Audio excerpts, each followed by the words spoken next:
past years. I think this one was a lot better. The card was really, really good, and it really, you know, subverted expectations. And even in one match, you know, I did feel it would be better, but, you know, some of the twists that we got during the show were very, very interesting, very cool. A lot of title changes for sure. But that being said, let's get into it. So of course the show pretty much just started with a performance by Jelly Roll. Now the thing about Jelly Roll is I'm not really a fan. I'm not really into country music like that, so I really couldn't vibe that much to it, but you know, teach its their own. Then the first match, the opening match of the show was Rhea Ripley and Liv Morgan for the World Championship, the Women's World Championship. I really, really enjoyed the storytelling here between the two of them, and even Dom's involvement. Some highlights that I really should mention, the spot where Rhea's shoulder came out. I generally don't know how they did that. Like, it was like a dislocated shoulder, and I have really no idea how she did that. I don't know if it was a work or if it was a shoot or whatever it was, but she had, like, it literally looked like it was out of place, and then Rhea just, like, did this really crazy thing where she pretty much just popped her own shoulder in by, like, bashing it against the announce table, which was really cool. And, you know, of course, we're anticipating the turn from Dominic, and you have a spot where Rhea is gonna hit Liv with the chair just because she's so frustrated and so angry and annoyed at everything that Liv has been doing on the Revenge Tour. But, surprise, surprise, Dominic stops it, and when Dominic stops it, Rhea's, you know, confused, and the crowd is like, oh shit, we knew it, here we go, I knew he was gonna do this. And then, after that, pretty much just, you know, distracting the referee, and it basically ends up with Dominic costing Rhea the match, and then at the end, basically, Rhea watches on as Liv and Dominic pretty much make out, like, legitimately make out. So, you know, that was fun. That's pretty much how it ended. Basically, Liv won the championship back, and, you know, we got to pretty much wait and see what happens with the aftermath of that. And then following that match, I believe, is Sammy versus Braun Breaker. This is the second time that these two would face each other. I felt like the first match was a lot better. I think that this match was just really to give Braun the title.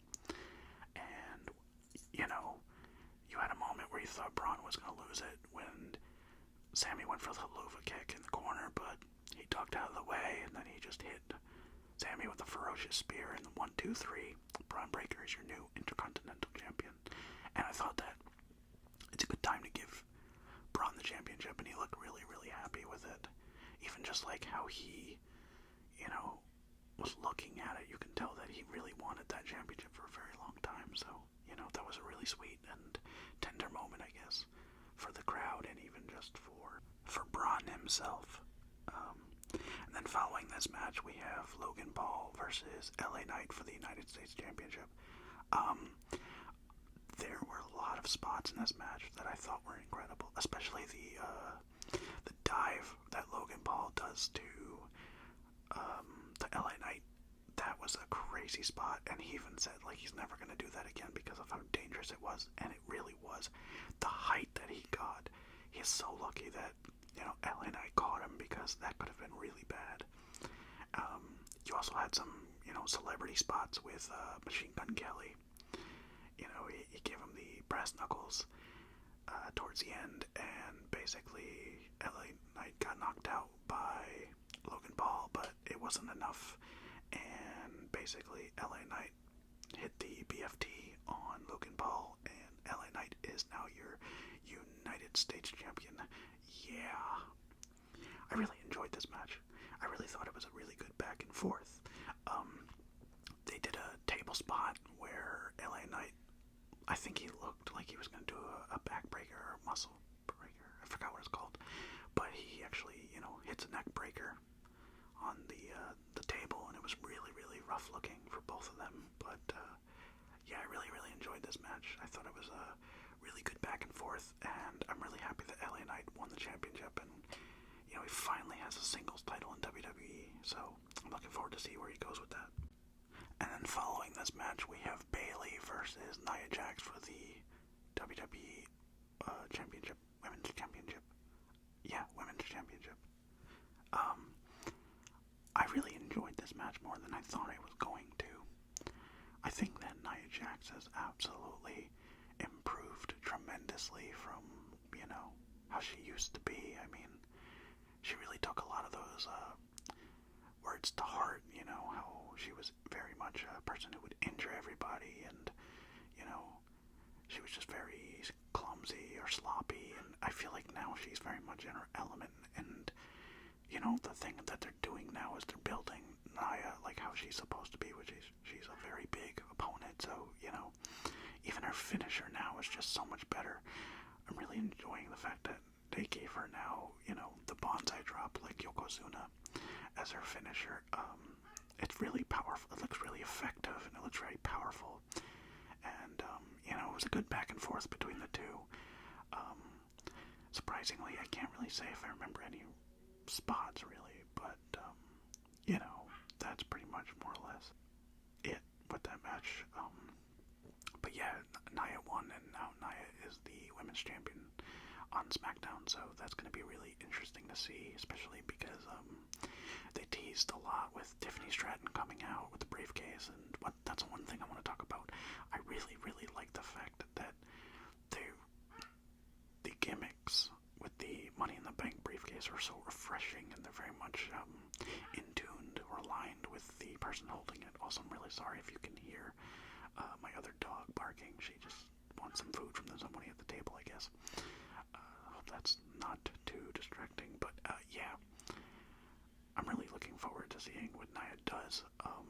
I thought that she has absolutely proven to everybody that, she deserves to be in the main event spot at this point, and I think she's going to kill it, and I'm looking forward to whoever her opponent is after Bayley, because that's going to be rather interesting to see. But yeah.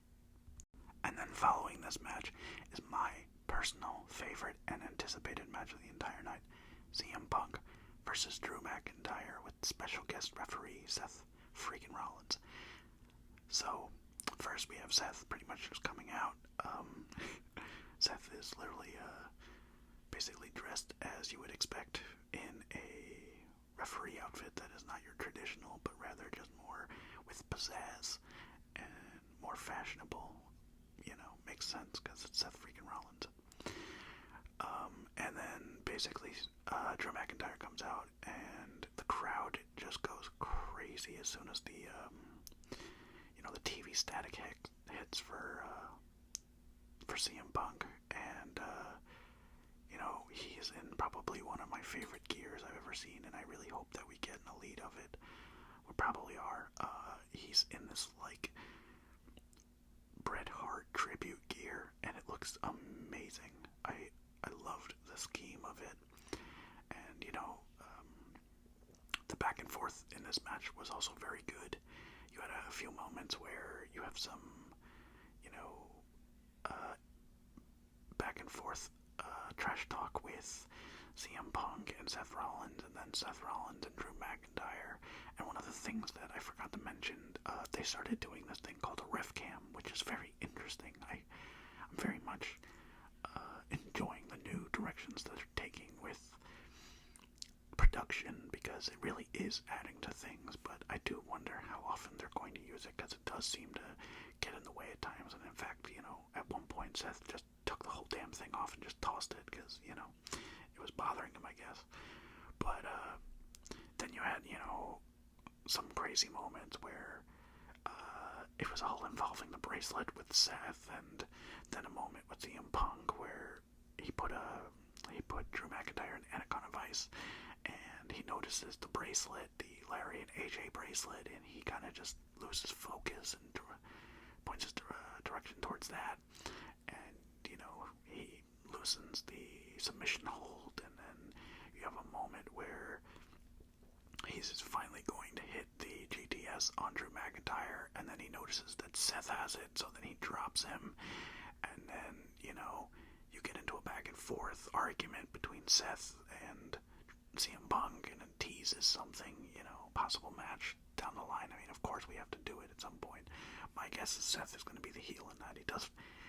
Seth is starting to act more like a heel every week that we see him, and every time I see him, I definitely see, like, old Seth Rollins in there, so it's very much interesting to see. But of course, CM Punk gets distracted again, tries to hit the GTS, or he does hit the GTS on Seth Rollins, and then basically after this, Drew McIntyre hits a Claymore. 1, 2, 3. There you go. Drew McIntyre wins, and we are hoping to see the end of this feud, but they tease it's going to continue because of the fact that Drew McIntyre takes the bracelet off of Punk again and puts it back on himself. So, it doesn't seem like we're done with this, but it also seems like we may get a triple threat down the line. My guess is Bad Blood, but I generally don't know. As we saw on Monday, they did write off Seth Rollins, and it's rumored he, is injured, so yeah. And then following this, we go into another match that I had high hopes for, which really delivered for me, which was Gunther versus Damian Priest for the WWE World Heavyweight Championship. I loved this match. The back and forth between the two of them was great, especially in the chop fest. My God, they were lighting up each other's chests, and even at one point, Gunther was bleeding on his chest, and Damian looked like he was bleeding out of his mouth. It was incredible. The two of them are very good together, and they have great in-ring chemistry, and I look forward to the future when they do more. And of course, we finally got it. The second turn tonight, which was Finn Balor costing Damian Priest the championship. And here's the thing. They had spots where Damian looked like he was actually going to retain with a roll-up after Finn turned, and, because basically Gunther put in a chokehold, and, we thought it was going to be over there, but, they did a really great thing with Damian's emotions. Damian really carried this match in terms of the storytelling, because, at one point he breaks free from Gunther's thing, and he starts choking. He literally gets out of the ring and just starts choking Finn Balor after, he put Gunther's foot on the rope, and it's just so good. And then Gunther gets him back in the chokehold, and eventually, basically puts Damian to sleep, and Gunther is now world champion. That, to me, is gonna be crazy, because of the fact that he was so dominant as the Intercontinental Champion, that now that he has the big gold belt, it's gonna be incredible. I really hope that they don't ruin this run for him, because after he won King of the Ring, he absolutely deserved this. This was absolutely his next step. However, I don't know how I feel about Damian losing the championship so quickly, but then again, most people who won with the Money in the Bank, they don't hold the title that long. They eventually earn it back, and I totally think Damian will. I think you could even do something where Damian wins Royal Rumble and faces Gunther, and he's the one who defeats Gunther. If that's what we're going to do, I don't know. It seems like we're going to be in the program with Finn Balor and Damian for a while. And same thing with Rhea and Dominic and Liv Morgan. And yeah, I'm just looking forward to what we do with this, because it's very, very entertaining. I would say that I think I'm more entertained by Raw's storylines more than I am SmackDown's at the moment. But let's get into the final match, which is the main event, which Cody Rhodes versus Solo Sikoa for the WWE Championship in a Bloodlines rules match. Now, we had basically your normal start of the match, and then we had a good showing between Solo and Cody. I wasn't really particularly interested in this match. I think it was just more the anticipation that we might get a return from Roman, especially because the last Bloodline Rules match had a bunch of appearances, and that was the one at Mania XL. But I did really enjoy the stuff that they were doing with Tama Tonga and Kevin Owens, and Tongaloa, but unfortunately Jacob Fatu definitely had a nasty spot that definitely injured him. So we'll have to see what happens with him. But the most amazing thing that we got was we had a moment where Cody is laid out and he's laying in the middle of the ring, and it looks like Solo is finally going to beat him, but surprise, surprise, the music hits, and it seems like we're doing Roman's theme from Mania. It's very heroic, if I'd say. It's a very nice, different change-up from his original. It's still very much the same Def Rebel theme, but it's a little bit more like a hero, so I like that. But he's got this new tee on, because it says OTC, Original Tribal Chief, which is dope. And, you know, he hits Solo with the Superman punch and lays him out with a spear. Cody hits a really hellacious crossroads, and 1, 2, 3, Cody retains. Now, I wasn't huge on this match, but the fact that Roman's back means we're finally going to do, you know, old bloodline versus new bloodline. Maybe we'll get it down in Survivor Series, who knows? Maybe we'll get it at Bad Blood. I don't know. Or Bash at Berlin will probably get a tease between these two. Maybe he's, you know, Roman faces off against Tama Tonga or something, you know. We'll have to see. I'm very interested in where this goes. But overall, I genuinely enjoyed this pay-per-view. I thought it was very, very good, very well put together. The spots were crazy enough that, you know, the crowd was roaring, and I just really enjoyed everything that went into this show. And we'll see what happens with the production with the new ref cam. But yeah, that is my review of SummerSlam 2024 in Cleveland, Ohio. What did you guys think? Did you enjoy it? Did you like it? Did you hate it? Let me know. What do I sound like? Anthony Fantano there. I'm really not trying to do that. Sorry. That's gimmick infringement. Anyway, guys, that's going to do it for me today. And this is Blitz saying